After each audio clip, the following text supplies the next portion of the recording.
Alright, we will start creating digital mock-up for a packaging. So I already have a design, and then all we need to do is we're just going to put the design on top of this packaging. Okay, so we'll open the packaging. So in my case, it should be in here.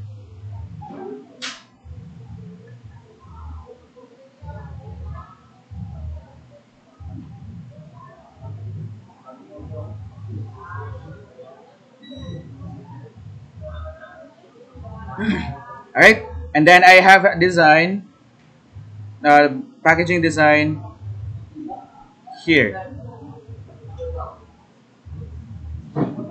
A very simple digital packaging with money up front, money on back, and then we will just add something on the side, diba? If we're going to take a look at the photo, natay front, and then left side, and then bottom. Okay, so cutting apart, this part right here, this design, we'll put it in front, and then we will just add additional design for the side and the bottom. Okay.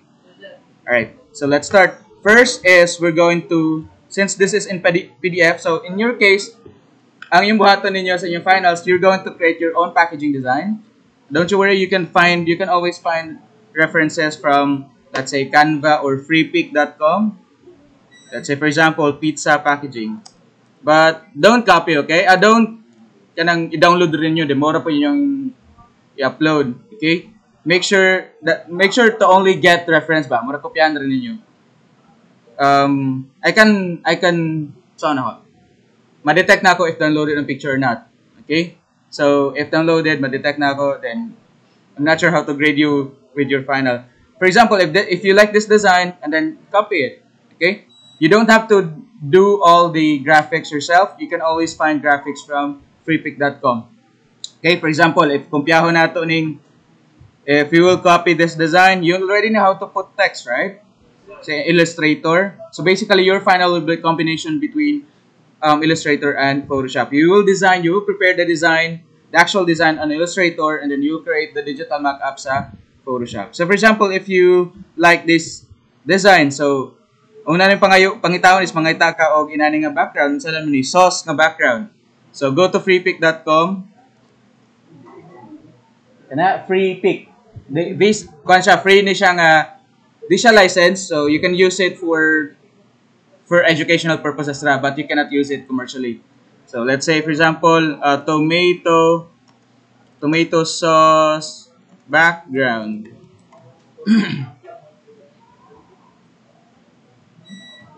Okay. Try to find if na may makita or wala. If wala, na another. Okay. Tomato sauce. Wrong spelling on sauce. Wait. Alright, you can use this in ano ba? Ay, graphic design naman siya. Kani sa kwan man sa Shutterstock. Kani kinahanglan ni siyang bayaran, but it's up to you. It's up to you guys how you're going to do it. But you can always download from the internet, okay? So long as the actual design will be coming from you. Alright, and then another free source would be Pexels. Pexels.com will allow you to download pictures, dili siya graphics. So, these are free. And then another one is Flash. Isa to?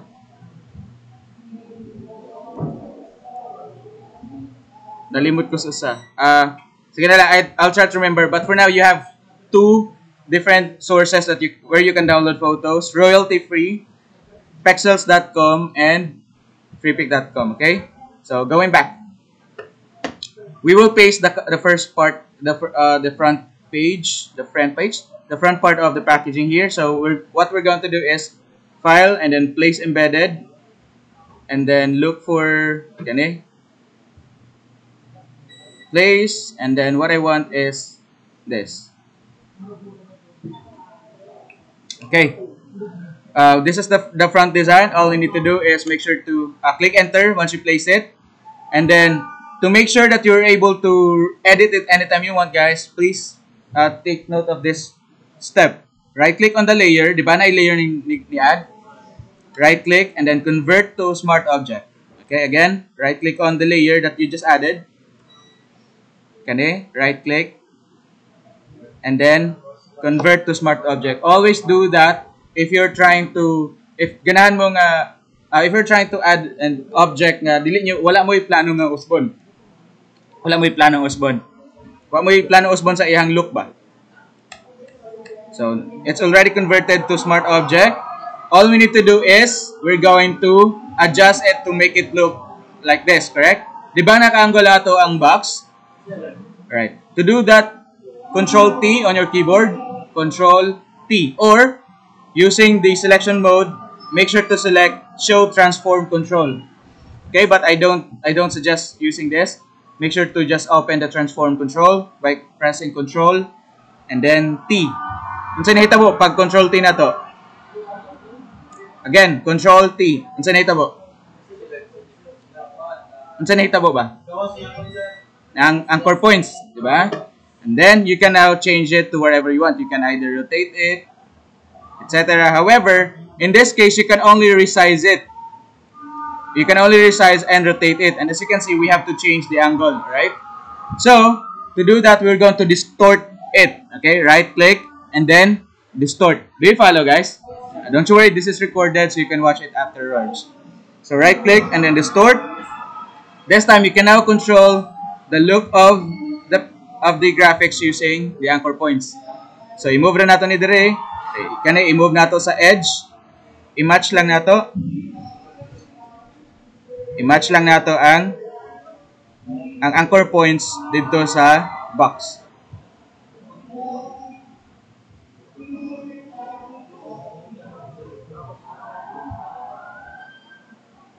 And then, click enter.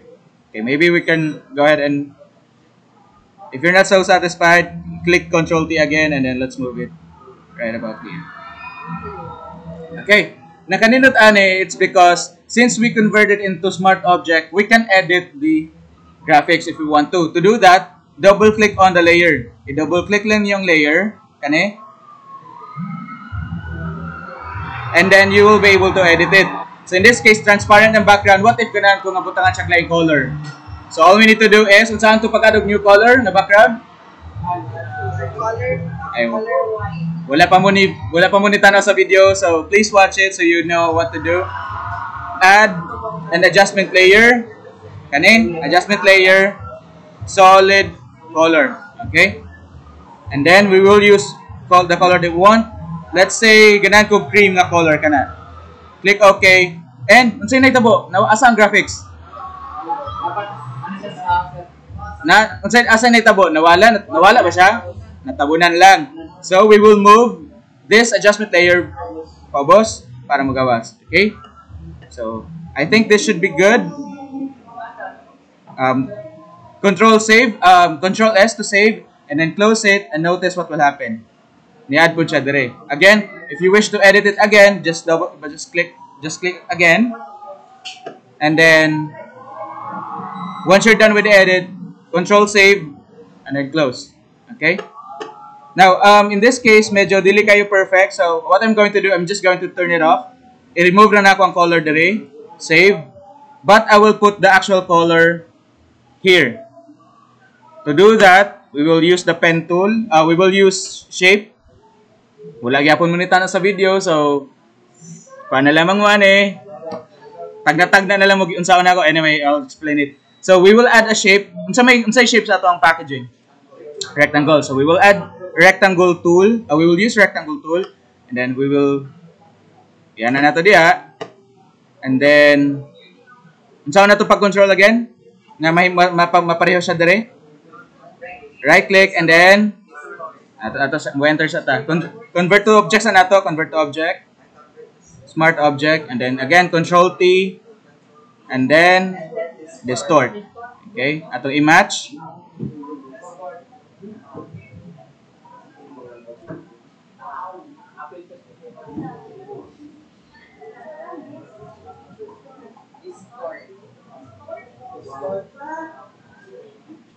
Okay. Para na ilang color kay white mo good ang color na to. Okay? So in this case, diliton rin nato tong una natong gibuhat because we want to add the color, di ba? And katuuna natong graphics walay color. So we will delete it. We will start over. This time we already have ato sang tarongon kay wala ni match.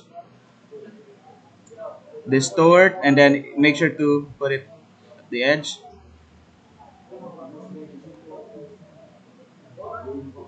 Okay, I think that's it. Uh,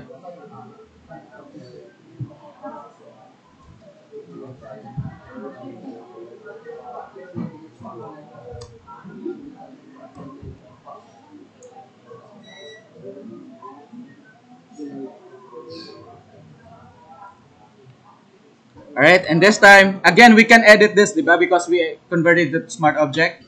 So, double click, and diri nato ibutang ato ang design.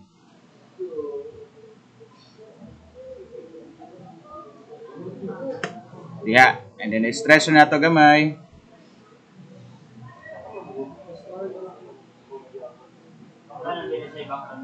Oh, na siya background. We can change the background to whatever we want now. Okay? So, for example, let's change it to katong cream nga color.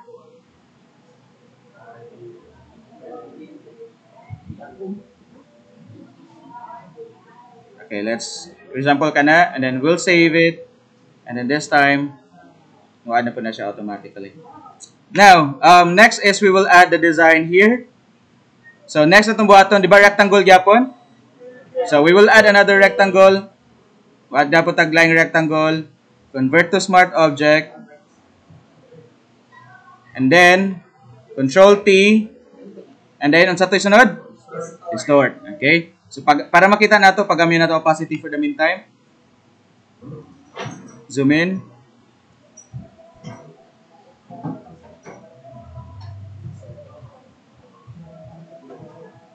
And then, match the packaging.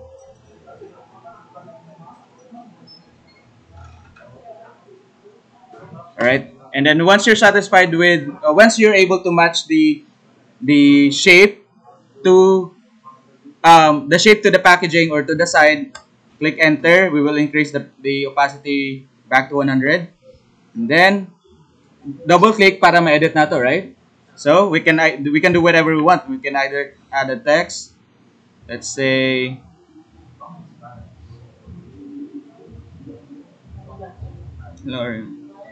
wala ko ibaw na so let's just call it time pa mga taog.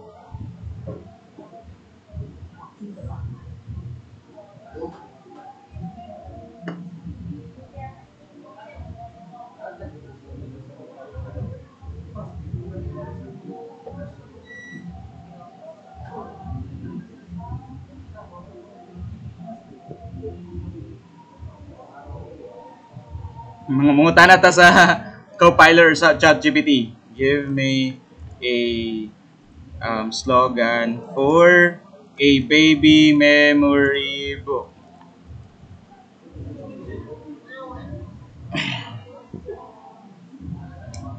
Alright, little moments, big memories, cherish every first. So we will use this text, we'll paste it here. Let's change it to, let's say, gold nga color or similar to gold. Do you follow? Okay. And once you're satisfied, ay ka na lang. Once you're satisfied, and saan na to? Save. Okay? Control S or file save. And then close it. Once you close, automatic na po siyang ma-adere. Alright? And then at the bottom, wala na tayo design yung ibutan because usually at the bottom, wala man yung mga design, di ba? Pero we will add the color still. So, we will, unsa kayo itong button? In this case, rectangle. Add tag rectangle and then right click. Convert to smart object. Kopyahan sa nato unsalan nga color ni. So, kopyahan nato ang code. One moment. FFFEC4. Go back, double click. Sorry.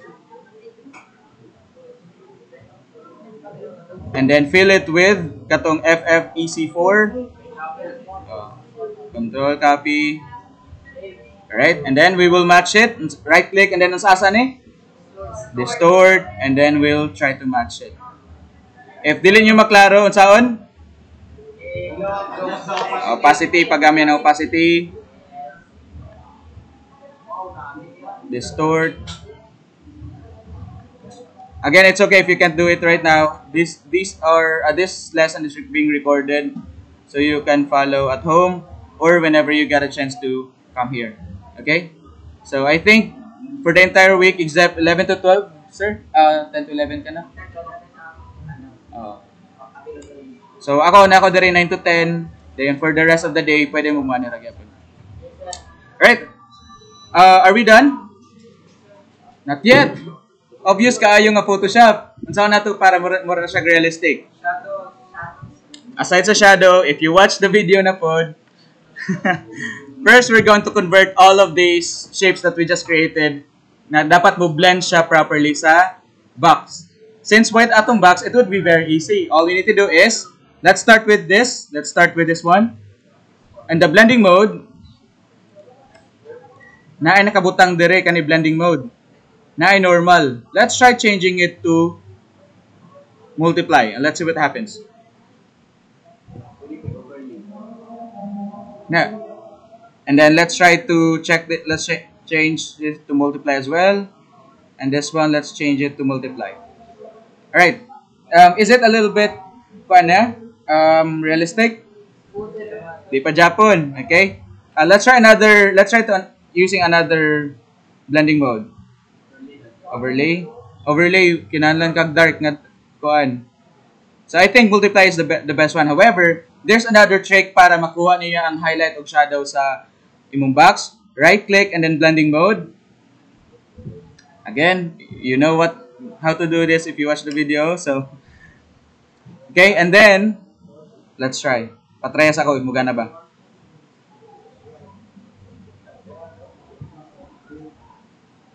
Let's change the color to something darker na lang.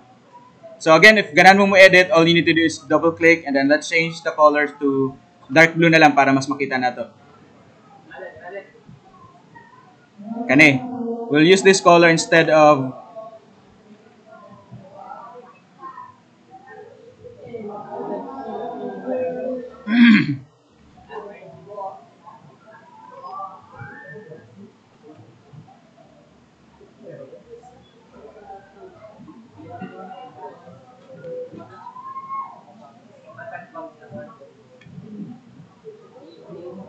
right, again, go to blending mode, right click and then blending mode.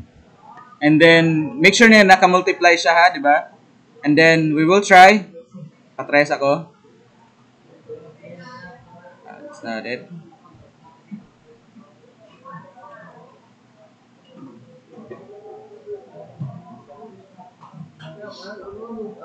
Okay. Next is, you see the underlying layer. So it could be either current layer or underlying layer. Na ay mga sliders. You move this part right here, kana sa highlight, move it to the left until such time nga mapanas ang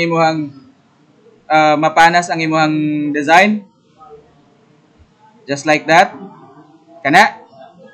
Because that will simulate highlights. So right now, di ba napanas some part of the design? Because this part right here is so bright, this part should be the highlights.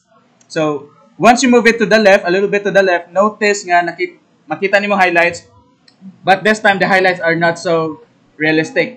So, to make it realistic, we have to split this into two. Kani siya. Notice, duwa na siya kabuok. Duwa kabuok na one, a left, and right. So, unsa na to siya pag-split? We will click Alt on your keyboard, and then click again, and then drag it back to right. Nasa sa left, click na to ang Alt ang keyboard, Alt sa keyboard, and then click and drag. Click. Kana. Na-separate siya, di ba? Alright, let's try. Let's see. Para nasobra na po siya. Okay. Alright, I think that's realistic enough. Medyo hayag siya, it's because this part, realistically, na may light, sobra ang light nga na diri nga side. Let's do the same thing for the other ones. Right click, blending mode, and then make sure na nasa multiply, di ba? And then move it to the left a little bit. Alright, wala na itabo, so we will try the second one sa taas. and then click Alt. Alright, let's do the same thing at the bottom. Okay, dara day, balik, sorry. Sakto ra day, kani. Let's move it to the left until such time that you will see this. And then click, unsaon da ito para mabungkag na to? Alt, and then click, move it back to the right. And then adjust lang. And then lastly, right click, blending mode. This is for this part. The underlying layer, move it to the left until makita tawag banding like that. And then click Alt, move it back to right. Okay? So we can make it realistic even further if we move closer.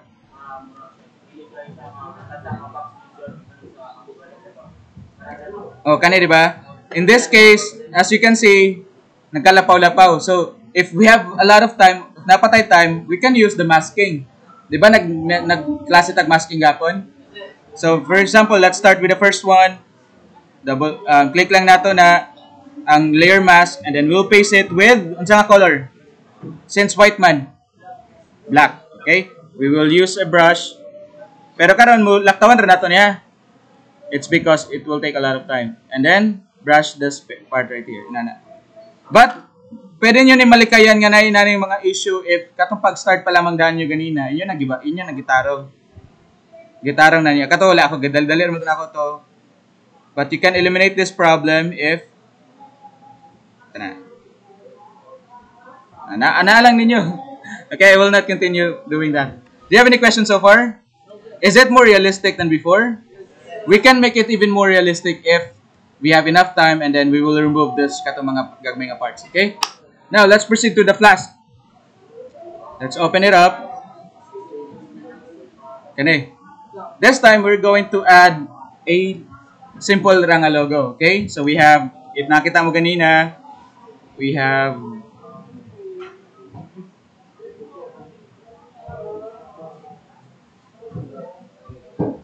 kani? We will try to put it here. Okay? So, first thing that you're going to do, this time, since ready na tong design, and it doesn't have to be, it doesn't have to be, kanang plain ba? Like, ibuhat na to ganin ng rectangle. In this case, we can just put it directly. Pwede na to ibutang sa center. And then, let me duplicate it again. Pwede dihara, and then, unsaan kito? Multiply. Or, since this is dark, I would suggest using overlay or unsa itong button?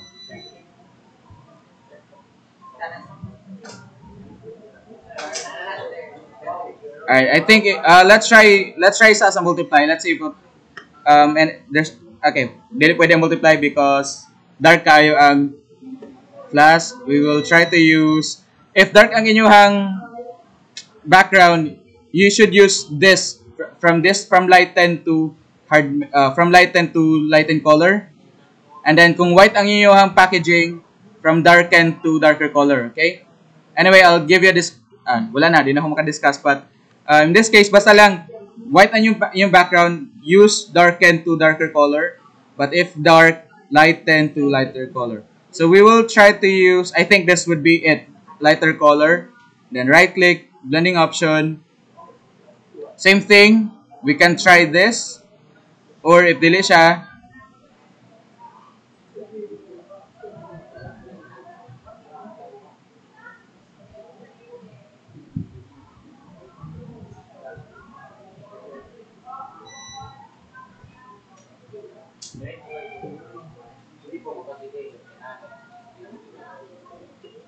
nakatara.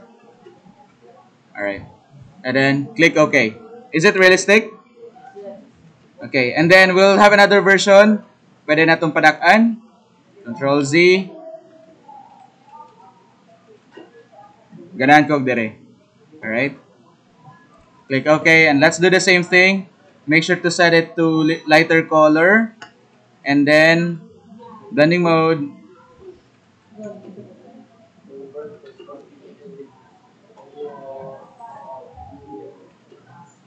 Alright, nana. And then, nainalapaw ng object. I'm not sure if it's visible. But right now, since white ang background, nawala po na yung mga white nga area. But to make sure we have to select those part nga nalapaw, and then we will create layer mask. Saan kito pagka mag-layer mask? Okay, select sa lang nato daan. To create a proper layer mask, i-select sa na lang nato daan yung background. So select, color range. Alright, and then let's go back to the design, and then click this, diba? Layer mask. Then Control I. Alright, do you follow? So this is very simple, yet simple ra siyang activity, yet it's very useful ba? Simple ra siya, but it's useful, especially if you're trying to design a product and present it for, let's say, online shopping, etc., etc. Okay? Yeah, for your final activity, to give you an idea, do you think you can do this, guys? Just watch the video that now pa may weekend. Make sure to watch all the videos. I will upload another video katong gahapon. Kay nag-record ko gahapon. Dili makita ang screen. So, napalpa ko record gahapon. So, katong lesson na to gahapon, ako tong i-record this weekend. I'm going to upload it. Make sure to watch. So that is a total of 5 videos already. Watch those 5 videos and you'll be able to create your design. So, to give you an idea about your final examination, you will think of a product. Okay? Think of any product that you want. Pwede ka ni, kaysa nasulayan na nato. Or pwede ka of katong botilya gani like Coke can, inana. Or pizza, or whatever it is. Pero pang pizza, magudi mo kung printan ang pizza go, di ba? Ang packaging raman. Okay, so walay pizza. So any product that na pwede nyo ma-designan ang iyahang product mismo and its packaging. So I will require packaging and the product itself. So in this case, we have this and a packaging. Although ang packaging dili siya para iya, but you get the idea, correct? Okay. You can either create notebooks as well. You can create think of any product lang yun. Any product you're going to design the digital or katong print nga file, print nga part sa imong product. In this case, unsa may print part dire? Ang logo, di ba? Oh, ang logo. So ang graphic nga part mo na inyong buhaton and then create a packaging. Don't you worry, I'll create another SOP. Oh, yung logo or in the design that you want. Do you follow? Okay.